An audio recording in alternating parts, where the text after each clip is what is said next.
क्या आपने कभी उस नन्हे योद्धा की गाथा सुनी जिसने अपने प्रियजनों को बचाने के लिए विषैले जंगलों, जलती नदियों और भयंकर राक्षसों से भरी एक असंभव यात्रा को अंजाम दिया, सिर्फ इसलिए कि उसके दिल में जल रही थी करुणा की लौ और सत्य का अडिग संकल्प?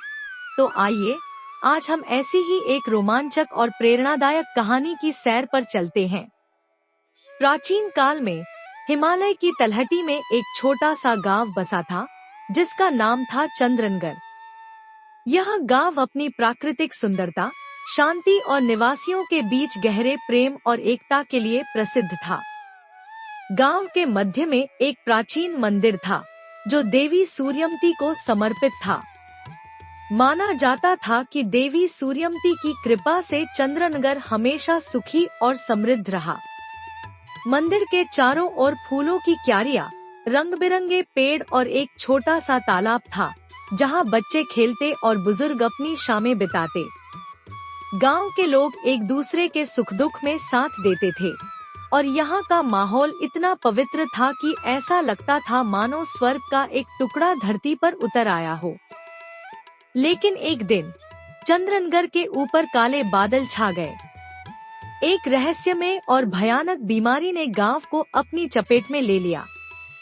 यह बीमारी इतनी तेजी से फैली कि कुछ ही दिनों में बच्चे, युवा और बुजुर्ग सभी इसके शिकार हो गए। गांव के वैद्य और हकीम दिन रात इस बीमारी का इलाज खोजने में जुटे रहे, लेकिन उनके सारे प्रयास व्यर्थ साबित हुए। लोग अपने प्रियजनों को खोने के डर से सहम गए। गांव का वह हंसी खुशी का माहौल अब उदासी और निराशा में बदल चुका था। मंदिर में प्रार्थनाएं होने लगी, लेकिन बीमारी का प्रकोप कम होने का नाम नहीं ले रहा था। गांव के सबसे बुजुर्ग और ज्ञानी व्यक्ति महर्षि विदुर ने घोषणा की कि इस बीमारी का एकमात्र इलाज अमृत कलश में है। यह अमृत कलश हिमालय के सबसे ऊंचे शिखर कैलाश पर्वत की गुफा में छिपा था, लेकिन अमृत कलश तक पहुंचने का रास्ता असंभव था। रास्ते में अग्नि की नदियां, विषैले जंगल और राक्षसों की सेना थी। इसके अलावा अमृत कलश की रक्षा एक प्राचीन नाग, शेषनाग, करता था, जो केवल सच्चे हृदय वाले व्यक्ति को ही कलश लेने। महर्षि विदुर ने गांव वालों को बताया कि केवल एक साहसी, निस्वार्थ और पवित्र आत्मा वाला व्यक्ति ही इस खोज को पूरा कर सकता है। गांव में सन्नाटा छा गया। हर कोई डर रहा था। तभी भीड़ में से एक युवा लड़का, जिसका नाम था अर्जुन, आगे आया। अर्जुन एक साधारण किसान का बेटा था, लेकिन उसका हृदय साहस और दया से भरा था। उसने कहा, मैं अमृत कलश लाने की कोशिश करूंगा।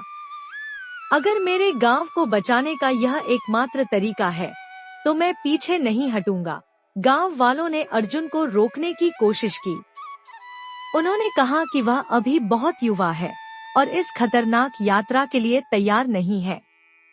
लेकिन अर्जुन का दृढ़ निश्चय देखकर महर्षि विदुर ने उसे आशीर्वाद दिया और कहा, तुम्हारा हृदय शुद्ध है अर्जुन, लेकिन इस यात्रा में तुम्हें अपनी बुद्धि, साहस और विश्वास की परीक्षा देनी होगी। यह लो, यह सूर्यमती का ताबीज, यह तुम्हें रास्ते में मार्गदर्शन देगा। अर्जुन ने ताबीज लिया और अगली सुबह अपनी यात्रा पर निकल पड़ा। उसका पहला पड़ाव था अग्नि नदी। यह नदी लावा से बनी थी और इसके पार जाने का कोई रास्ता नहीं था। अर्जुन ने नदी के किनारे घंटों तक सोचा। तभी सूर्यमती का ताबीज चमकने लगा। ताबीज से एक आवाज आई, सच्चाई का प्रकाश अग्नि को शांत करता है। अर्जुन ने अपनी आंखें बंद की और अपने हृदय में गांव वालों के लिए अपनी सच्ची नियत को याद किया। उसने ताबीज को नदी की ओर उठाया और चमत्कारिक रूप से नदी का लावा ठंडा होकर पत्थर में बदल गया। अर्जुन उस पत्थर के रास्ते पर चलकर नदी पार कर गया। अगला पड़ाव था विषैला जंगल। यह जंगल इतना घना था कि सूरज की किरणें भी वहां नहीं पहुंचती थी। जंगल में जहरीले पौधे और प्राणी थे, जो किसी को भी जीवित नहीं छोड़ते थे। अर्जुन ने जैसे ही जंगल में कदम रखा, उसे एक विशाल सर्प दिखाई दिया। सर्प ने कहा, मैं इस जंगल का रक्षक हूँ। अगर तुम यहाँ से गुजरना चाहते हो, तो मेरी पहेली का जवाब दो। मैं वह क्या हूँ जो न दिखता है, न छूता है, फिर भी सबके पास। अर्जुन ने गहरी सांस ली और सोचने लगा। उसने अपने जीवन के अनुभवों को याद किया। उसे अपनी माँ की बात याद आई, जो हमेशा कहती थी कि प्रेम और विश्वास ऐसी चीजें हैं जो दिखाई नहीं देती, फिर भी हर हृदय में होती हैं। अर्जुन ने जवाब दिया, विश्वास। सर्प मुस्कुराया और कहा, तुम सही हो। तुम्हारा हृदय शुद्ध है। आगे बढ़ो। सर्प ने अपनी पूंछ से रास्ता बनाया और अर्जुन जंगल से सुरक्षित निकल गया। अब अर्जुन के सामने थी राक्षसों की सेना।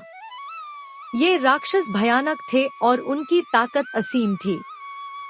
अर्जुन जानता था कि वह इन राक्षसों से युद्ध में नहीं जीत सकता। उसने फिर से ताबीज की ओर देखा। ताबीज से आवाज आई, साहस केवल तलवार से नहीं, बल्कि करुणा से भी दिखाया जाता है। अर्जुन ने अपनी तलवार नीचे रख दी और राक्षसों के सामने खड़ा हो गया। उसने कहा, मैं यहाँ युद्ध करने नहीं आया। मैं अपने गांव को बचाने के लिए अमृत कलश लेने आया हूँ। अगर तुम्हें मेरी जान चाहिए तो ले लो, लेकिन मेरे गांव को बख्श दो। अर्जुन की करुणा और निस्वार्थता देखकर राक्षसों का नेता रुद्राक्ष प्रभावित हुआ। उसने कहा, तुम्हारा हृदय सच्चा है, हम तुम्हें रोकेंगे नहीं। लेकिन सावधान, शेषनाग को कोई धोखा नहीं दे सकता। राक्षसों ने रास्ता छोड़ दिया और अर्जुन कैलाश पर्वत की गुफा की ओर बढ़ चला। गुफा के प्रवेश द्वार पर शेषनाग बैठा था। उसकी आंखें आग की तरह चमक रही थी। उसने अर्जुन से कहा, केवल वही अमृत कलश ले सकता है जिसका हृदय पूरी तरह से निस्वार्थ हो। मुझे बताओ, तुम यह कलश क्यों लेना चाहते हो? अर्जुन ने कहा, मैं यह कलश अपने लिए नहीं, अपने गांव के लिए चाहता हूँ। मेरे गांव के लोग बीमारी से मर रहे हैं। अगर मेरी जान देकर मैं उन्हें बचा सकता हूँ, तो मैं तैयार हूँ। शेषनाग ने अर्जुन की आंखों में देखा। उसने कहा, तुमने हर परीक्षा पास की है, लेकिन एक अंतिम परीक्षा बाकी है। अमृत कलश का अमृत केवल एक बार इस्तेमाल हो सकता है। अगर तुम इसे अपने गांव के लिए ले गए, तो तुम्हें इसका कोई लाभ नहीं मिलेगा। क्या तुम अभी भी इसे लेना चाहोगे? अर्जुन ने बिना हिचकिचाए जवाब दिया, हाँ, मेरे गांव की खुशी ही मेरी खुशी है। शेषनाग मुस्कुराया और अमृत कलश अर्जुन को सौंप दिया।